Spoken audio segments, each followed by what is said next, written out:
Which one of the following represents the motion of an object with a positive acceleration? சரியா? IIT JAM biotechnology 2021ல் ஒரு 2 mark question. இது வந்து single select, ஒரே ஒரு option மட்டும்தான் கரெக்டாக இருக்க போகுது. தப்பாக ஆன்சர் பண்ணிங்கன்னா -0.33. அதனால் கரெக்டாக ஆன்சர் பண்ணணும். ஏன் சார் சிங்கிள் செலக்ட்னு சொல்கிறீங்கன்னு சொல்லலாம். இந்த எக்ஸாமில் மல்டிபிள் செலக்டும் இருக்குது, ஒன்றுக்கு மேற்பட்ட கரெக்டான ஆன்சர் இருக்கக்கூடிய கொஸ்டினும் இருக்குது. சரி, இதில் கிராஃப் நமக்கு கரெக்டாக வரைய தெரியணும். நமக்கு கேட்ட கொஸ்டின் என்ன, நமக்கு எந்த கிராஃப் வந்து பாசிட்டிவ் ஆக்சலரேஷனுக்கு குறியீடு சிம்பிள் வந்து என்னென்னா ஏ வந்து பாசிட்டிவாக இருக்க போகுது, கிரேட்டர் தேன் 0. இதுதான் விஷயம். சரியா? இந்த 4ல் எது ஆன்சர் அப்படின்னு கேட்குறாங்க. அப்புறம் பாசிட்டிவ் ஆக்சலரேஷன். இப்போது நமக்கு ஆக்சலரேஷன் பாசிட்டிவாக இருக்கணும்னா நமக்கு என்ன கிராஃப் நமக்கு தெரிஞ்சிருக்கணும்னா விடி கிராஃப் தெரிஞ்சிருக்கணும்.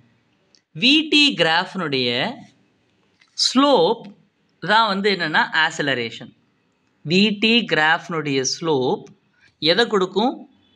ஆக்சிலரேஷனை டினோட் பண்ணும். விடி கிராஃபோட ஸ்லோப் இஸ் வாட்? ஆக்சிலரேஷன். விடி கிராஃபோட ஸ்லோப் இஸ் ஆக்சிலரேஷன். விடி கிராஃப். சரியா? இப்போ நமக்கு இங்கே விடி கிராஃப் இருக்கா? விடி கிராஃப் வந்து நமக்கு சியும் டியும் விடி கிராஃபை டினோட் பண்ணுது. இங்கே பாருங்கள், டி கிராஃப் பார்த்தா ஒரு இன்ஃபர்மேஷன் நமக்கு தெரியுது. என்ன இருக்குன்னா அங்கே வந்து ஒரு பிளாட் கொடுத்துருக்காங்க. எப்பொழுதுமே கிராஃப் வரையும் பொழுது எதுக்கும் இடையில பிளாட் பண்ணுறோம் அப்படிங்கிறது உங்களுக்கு தெரிஞ்சிருக்கணும். இந்த ரெட் கலர் தான் அந்த மோஷனுடைய பிளாட். இந்த பிளாட் நமக்கு சாய்வு இல்லை, ஒரு ஃப்ளாட்டாக இருக்குது. இந்த கிராஃபினுடைய ஸ்லோப் என்ன? What is the slope of VT graph? VT கிராஃபோட ஸ்லோப் என்னென்னா ΔV/ΔT. ஸோ இந்த கிராஃப் சாய்வே இல்லாத இது. சரியா? அப்போ நான் dV/dt வந்து என்னது? 0. ஸோ dV/dtனா பை டெஃபினேஷன் ΔV/ΔTனா என்னென்னா dVயில் ΔV/ΔT பை டெஃபினேஷன் என்னென்னா ஆவரேஜ் ஆக்சலரேஷன். 0. அப்போனா ஆக்சலரேஷன் 0. அப்புறம் டி ஆப்ஷன் என்ன குறிக்குது, என்ன டினோட் பண்ணுது? ஆக்சலரேஷன் 0ன்னு டினோட் பண்ணுது. இப்போது சி கிராஃபை பார்த்தீங்கன்னா உங்களுக்கு எப்படி இருக்குது? How does C graph looks like? விடி கிராஃப் சி வரைகிறேன். எங்கேருந்து ஸ்டார்ட் பண்ணுது? Start from the origin and இதை மாதிரி இருக்குது. இப்போது இது ஒரு ஸ்ட்ரெயிட் லைனுக்கு slope is always a constant. சாய்வு ஒரே மதிப்பு தான். ஸோ விடி கிராஃபோட ஸ்லோப் என்ன? விடி கிராஃபோட ஸ்லோப் ΔV/ΔT. இங்கே வரைஞ்சிருக்கிற இந்த கர்வுக்கு சாய்வு இருக்கா இல்லையா? Yes, we do have slope. So slope ஒரு வேல்யூ இருக்குது. ஸோ இங்கே பார்த்தீங்கன்னா இப்போது உங்களுக்கு இப்படி மேல் நோக்கி இருந்துச்சுன்னா பாசிட்டிவ் ஸ்லோப் லைன், கீழ் நோக்கி இருந்துச்சுன்னா நெகட்டிவ் ஸ்லோப். ஆனால் நமக்கு இங்கே நமக்கு வந்து லைன் வந்து எப்படி தான் இருக்குது? இட் லுக்ஸ் அப்வர்ட் இருக்கிறதுனால நமக்கு ஸ்லோப் வந்து நமக்கு பாசிட்டிவ்னா கிரேட்டர் தேன் 0. ஸோ ΔV/ΔTனா என்ன? பை டெஃபினேஷன் அதுக்கு என்ன பேர் வச்சுருக்காங்க? ஆவரேஜ் ஆக்சலரேஷன் அப்படின்னு பேர் வச்சுருக்காங்க. So average acceleration is greater than 0. அப்புறம் acceleration greater than 0 through out the motion. சரியா? ஸோ ஆப்ஷன் என்னது நமக்கு? ஆப்ஷன் நமக்கு சி தான் நம்மளுடைய ஆப்ஷன்.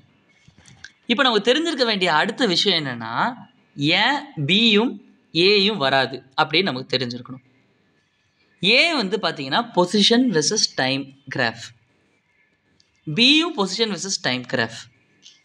இப்போ நம்ம பார்க்கும் பொழுது பொசிஷன் வெர்சஸ் டைம் கிராஃப் பார்த்தா ஏனுடைய பொசிஷன் வெர்சஸ் டைம் கிராஃப், பொசிஷனுக்கு நம்ம வந்து பொசிஷன் வேரியபிள் நம்ம எக்ஸ் கூட எடுத்துக்கலாம், டி. ஏங்கிற கிராஃப் வந்து it start from the origin and இது இப்படி தான் இருக்குது ஏயோட கிராஃப்.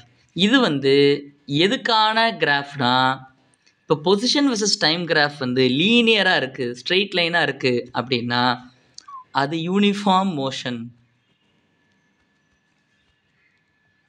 யூனிஃபார்ம் மோஷனுக்கான கிராஃப்.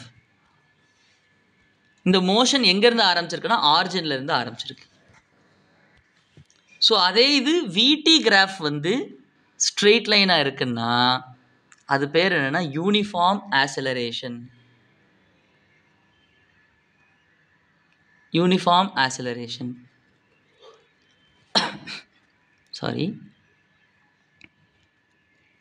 அதுவும் லைன் வந்து மேல் நோக்கி போகுது, அப்வர்ட் இன்க்ரீசிங் மாதிரி இருந்துச்சுன்னா மேல் நோக்கி போகுது அப்படின்னா பாசிட்டிவ் யூனிஃபார்ம் ஆக்சலரேஷன்.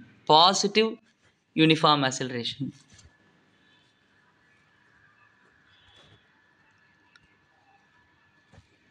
சரியா?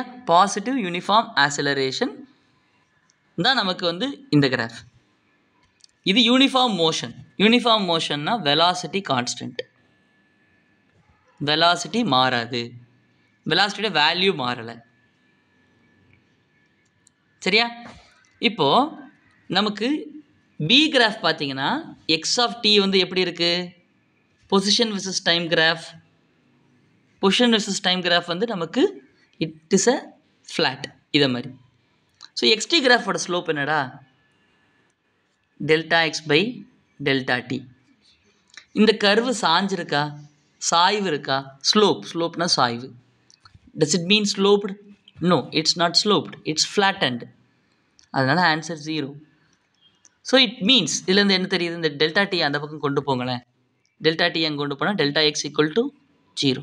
What is delta X? Delta X means change in the X position. அதுதான் டெல்டா எக்ஸ். ஸோ அப்போனா டெல்டா எக்ஸ் ஈக்குவல் டு 0னா no change in X position. No change in X position அப்படின்னா என்ன அர்த்தம்? பொசிஷனே மாறலை. நான் வெறும் position மட்டும் எழுதிக்கிறேன், சாரி. அப்புறம் பொசிஷன் மாறவே இல்லை அப்படின்னா அந்த பாடி வந்து என்னவா இருக்குது? ரெஸ்ட்டில் இருக்குதுன்னு அர்த்தம். The body is under rest. அசையவே இல்லை த்ரூ அவுட் த டைம். இந்த எக்ஸ்பெரிமெண்ட் பண்ண 0 டைம்லேருந்து எல்லா டைம் வரைக்கும் the body hasn't moved its position. சரியா? That's it. ஏதாவது டவுட்ஸ் இருந்தால் கமெண்ட்டில் சொல்லுங்கள். Thank you. See you in the next video. நன்றி.